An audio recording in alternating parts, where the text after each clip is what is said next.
How does the millionaire mind work? What does it really take to be the best in your field? Is there a secret to success in life? I aim for stuff so big that the dream is bigger than the fear. If you help other people get what they want, you will get what you want. The easiest thing I've ever done was to earn $1 million. The most difficult thing I've ever done was to believe it could happen to me. If you want to have more, you have to become more. Success is not a doing process, it's a becoming process. You start changing your mind. You start changing how you think. You start picking up new ideas and information. And I'm telling you, if you'll do that, your whole life will change. Don't do this any longer. Wish for a better wind. The key is to wish for the wisdom to set a better sail. Utilize whatever wind it blows to take you wherever you want to go. That is the philosophy I picked up at age 25, and it revolutionized my whole life. This is Success Profiles, the interview show that features world-changing entrepreneurs, high achievers, experts, and more. Success Profiles was created and produced to inspire and empower you to greatness. If you want to be the best, learn from the best. Now, here's your host, Daniel Fazzina. Hello, friend, and welcome to Success Profiles. I am your host, Daniel Fazzina. So excited to be with you as always. Got an amazing guest in store for you, and I know you're going to be encouraged and entertained by this amazingly talented gentleman. Before I get to our special guest, just want to remind you, you can find us on Facebook, facebook.com/Success Profiles. And of course on YouTube at Success Profiles Radio. Be sure to like and subscribe if you like what we're doing here. I'm very excited about today's guest because not only is he an amazing artist, he's also a friend of mine. I've had the chance to work with him, helping him sell his amazing artwork at different comic book conventions, and he is none other than Greg Horn. He's a digital artist most known for his Marvel comic covers and was instrumental in ushering in the digital cover artist craze of the 2000s, which is still so prevalent today. In the process, he won Wizards Fans' Choice Award for Best Cover Artist in 2004. Currently, he's working on variants for Champions and Venom, and before that, on the coveted GameStop account with his remarked versions of The Amazing Spider-Man #1 and Death of Wolverine #1 being among the highest auctioning modern-age books of all time. In the past year, Horn has provided covers for some of Marvel's best-selling titles like Avengers, Star Wars, Darth Vader, and the Guardians of the Galaxy. In 2014, he teamed with the Walt Disney Company on their top 10 Apple iTunes video game titled Marvel War of Heroes. And it's my pleasure to welcome Greg Horn right now on Success Profiles. Greg Horn, you are on Success Profiles. Great to see you, my friend. Thanks for joining us. Yeah, good to see you too, Dan. It's been a while. It has been very long. Too long, as a matter of fact. Now, 4 months? I know, right? Well, I always have a wonderful time working with you at the various conventions. I have to say, at the conventions like Comic-Con, New York Comic-Con, and others, there are a lot of really good artists there, but your work is head and shoulders above everybody's. And I'm not just saying that. You're just phenomenal, and I really love your stuff. So tell us a little bit about your background and how you got to be such a prolific artist.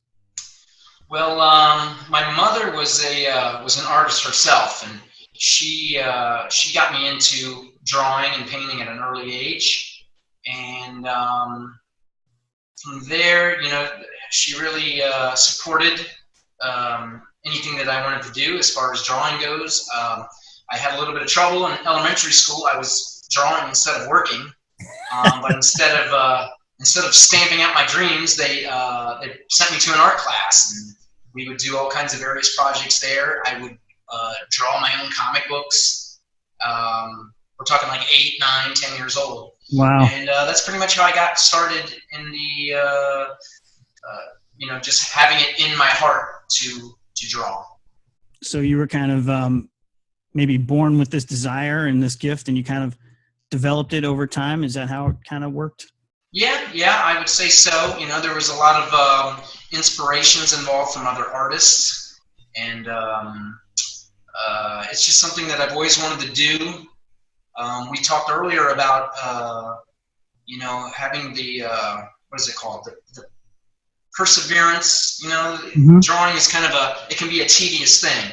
So that's something I'm very happy that I have in my mind, because you definitely you got to have a lot of patience for this. Yeah, I was going to say, what kind of work ethic, discipline, stick-to-itiveness do you have to reach the level that you're at now? I mean, you're doing variant covers for Marvel and DC. I mean, all the big boys, and your work has been featured all over the place.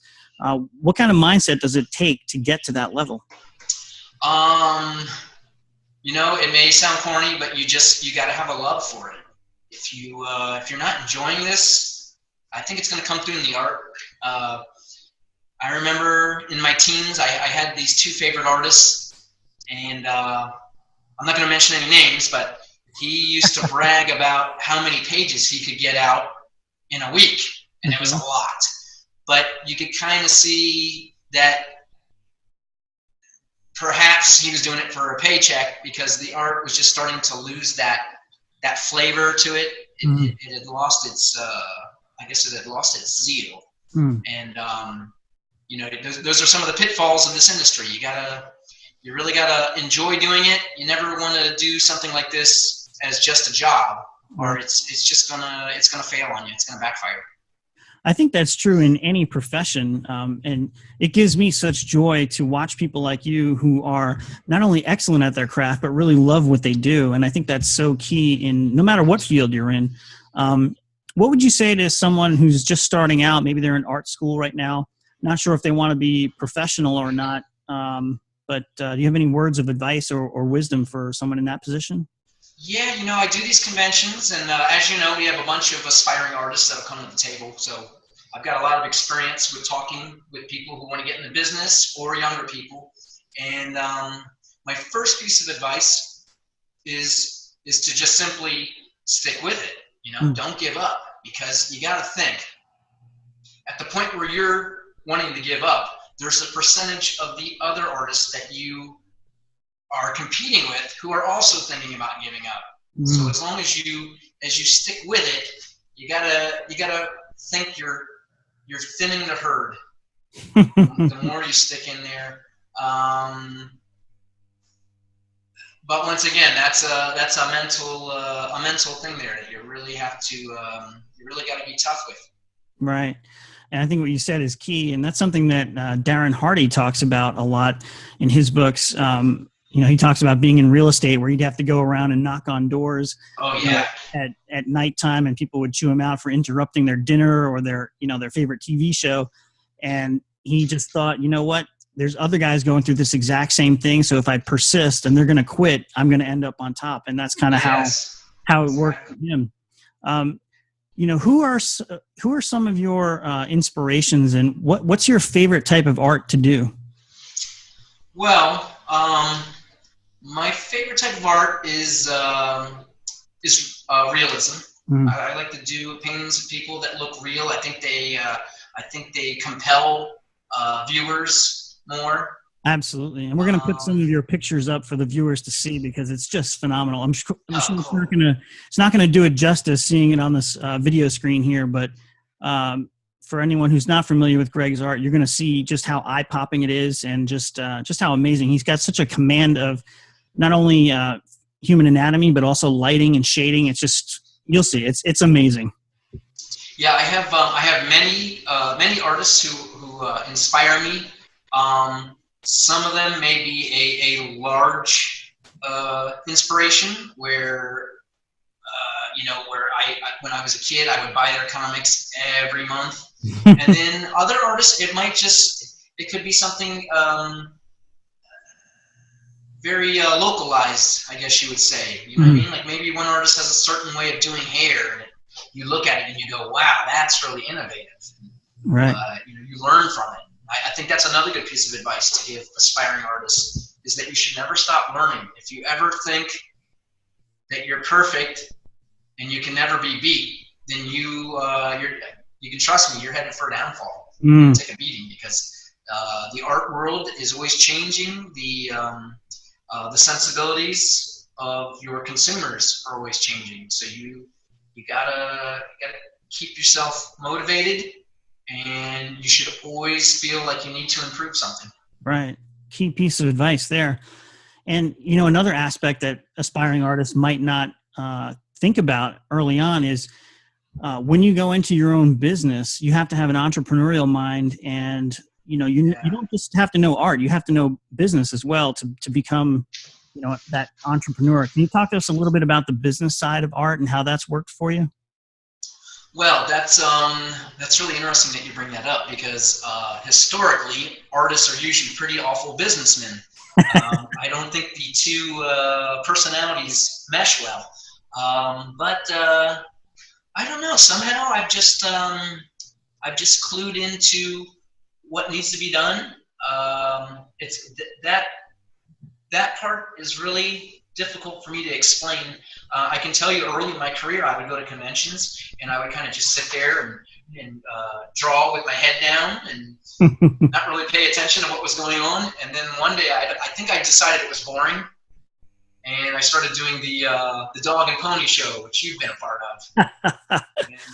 And this guy is a good salesman too. He's really got the shtick down. I know you've done it many, many times, but you know how to talk to people. You know how to get their interest and engage them. And, that's another side. Sales, in any business, no matter what you're in, you have to know sales as well.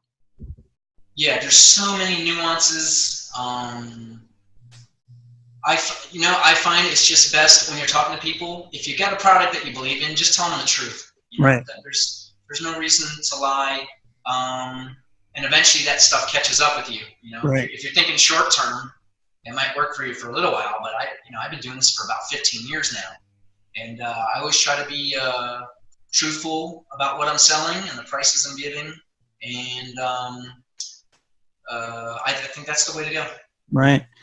And I love the way you engage with the fans, and you give them huge value. I mean, you're always doing deals with them, giving 2-for-1s, or even the Dirty Dozen special that you give 12. I feel like a carnival barker sometimes. Hey, but it works, and the fans appreciate it. I see that in them. They come up to you and you're personable with them, and you sign the autographs for them, and I think that goes a long way. You're delivering not only quality work but an experience as well. So we just got about 30 seconds left. If there's any final parting words you'd like to say, or piece of advice to someone who may be listening. And feel free to plug your websites, and where can they go to see your artwork? Wow, I wasn't really prepared to say a final word. I feel like it needs to be something really inspiring. Pressure on me here. Oh. But I'll tell you what. If I'm at a convention that is near any of your viewers, they're always welcome to come in. They can say, "Hey, I'd like to get the Dan Facina deal." All right. We'll make it special.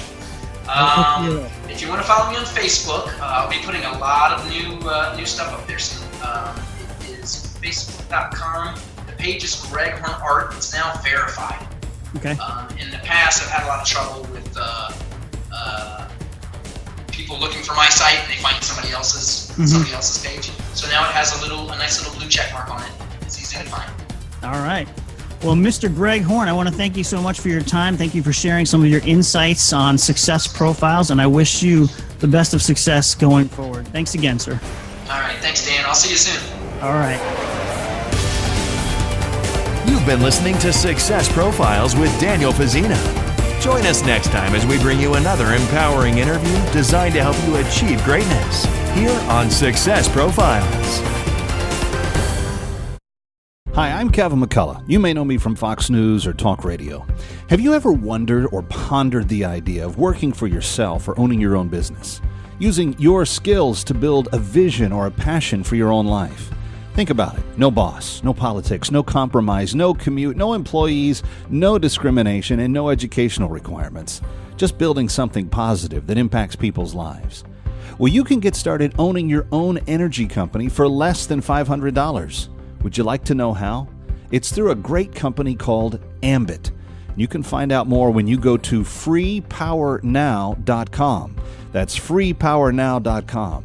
Or if you're really interested in getting started, call my good friend Daniel Facina, an independent energy consultant with Ambit. He's ready to help you get started on a brand new career. 205-55-AMBIT. That's 205-55-AMBIT or freepowernow.com.